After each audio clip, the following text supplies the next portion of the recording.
मैं किन्नर हूँ, हाँ सुनो सब, मैं किन्नर हूँ। किन्नर मीना आज रो रो के बेहाल हो रही थी। उसकी गोद में लगभग एक 13 साल की बच्ची की लाश पड़ी है, जो खून से लथपथ है।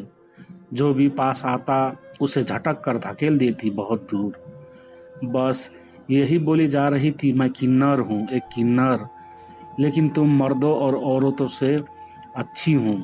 तुम मर्दों और औरतों से कई गुना शराफत है मुझमें। तुम जैसों की तरह दोहरे रूप वाली नहीं मैं।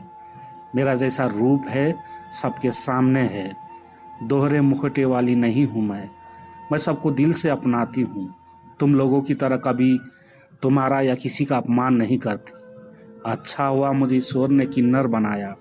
तुम जैसे बनाया होता तो शायद मैं भी तुम सबकी तरह वैसी और बेरहम बेदर्द बददिमाग बन गई होती। विलाप करते करते बेहोश हो गई मीना। आस पड़ोस वालों ने उठाकर उसे कमरे में लिटाया, डॉक्टर को बुलाया और डॉक्टर ने इंजेक्शन देकर कहा, गहरा आघात पहुंचा है इनके दिल को, इसलिए इनका ध्यान रखना होगा। हम अपनी कोशिश करते हैं, आगे जैसे ईश्वर की मर्जी। पड़ोस के दिनेश भाई, डॉक्टर साहब अच्छा ही है अगर ये मर जाए तो, मैं नहीं चाहता कि ये जिंदा रहे।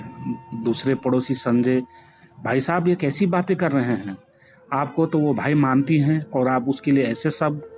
हाँ तभी तो कह रहा हूँ कि जिंदा रही तो पागल हो जाएगी मुन्नी के गम में। इससे अच्छा है मर जाए। दिनेश भाई के आंखों में आंसू है, भरे गले से बोले। डॉक्टर साहब जो अब तक उन दोनों की बातें सुन रहे थे बोले, ऐसा क्या हुआ इनके साथ और ये मुन्नी कौन है? साहब मुन्नी मीना की बेटी थी। अभी थोड़ी देर पहले ही उसकी खून से लथपथ लाश मिली है, जिसे देखकर मीना अपने होशो हवास खो बैठी है। पागल हो गई है बेटी की लाश देखकर। अंदर पड़ी है दूसरे कमरे में अभी लाश उसकी।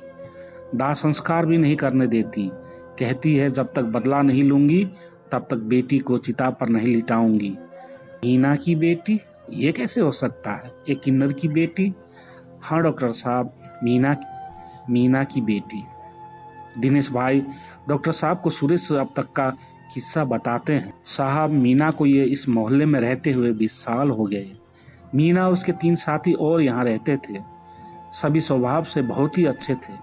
उनके अच्छे स्वभाव को देखकर मकान मालिक भी कभी कभी किराया नहीं लेता था इन लोगों से। और अब तो ये मकान उसकी मीना की बेटी मुन्नी के नाम कर दिया था। हुआ यूं कि एक दिन मीना और उसके साथी पास के गांव में कहीं शादी की बधाई गाने गए थे। रास्ते में आते हुए एक जगह लघु शंका के लिए रुके। वहां किसी बच्चे की रोने की आवाज सुनाई दी। इधर उधर देखने पर पता चला कि आवाज कूड़ेदान से आ रही है। मीना ने देखा तो कूड़ेदान में एक बड़े से तौलिया में लिपटी एक सुंदर सी परियों जैसी बच्ची थी। शीला की ममता हिलोरी लेने लगी और उसने बच्ची को उठाकर सीने से लगा लिया।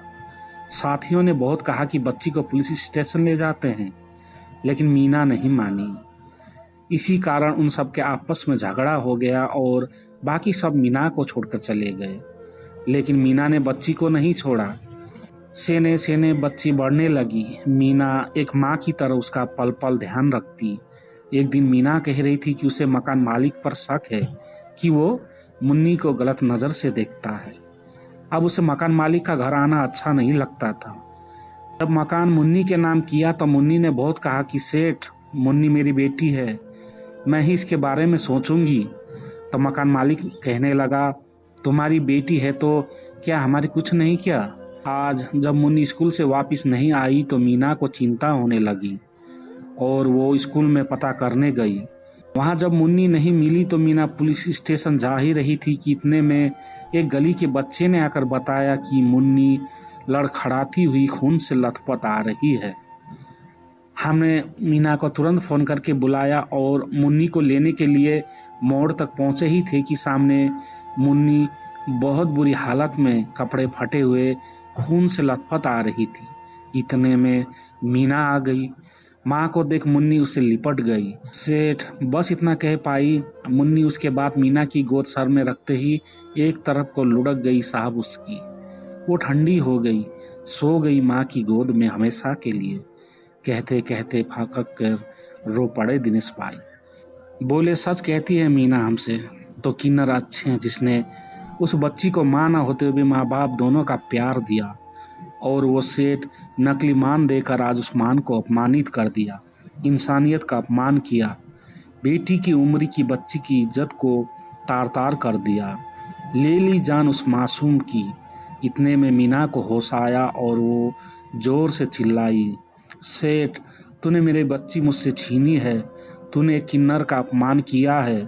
किन्नर किसी का अपमान नहीं करते, लेकिन अपना अपमान कभी सह नहीं सकते। मैं इसका बदला लूंगी, मैं तेरा पूरा खानदान तुझसे छीन लूंगी, नस्त नाबूद कर दूंगी तुझे, हर जन्म में ऐसे तड़पाऊंगी तुझे जैसे मेरी बच्ची तड़पी थी, तुझे किसी भी जन्म में चैन से नहीं जीने दूंगी।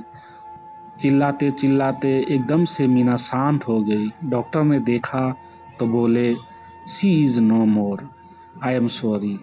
चली गई वो अपनी बेटी के पास। एक ही अर्थी पर माँ बेटी को एक साथ ले जाया गया, क्योंकि किसी में हिम्मत नहीं हुई कि माँ बेटी को मरने के बाद भी जुदा करे।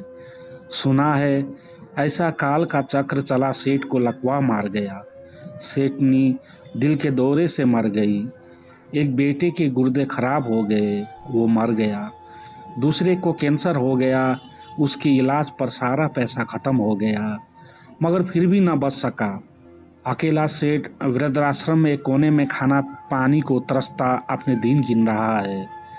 कहते हैं कभी किसी माँ को अपमान नहीं करना चाहिए, माँ की बद्दुआएं कभी खाली नहीं जाती।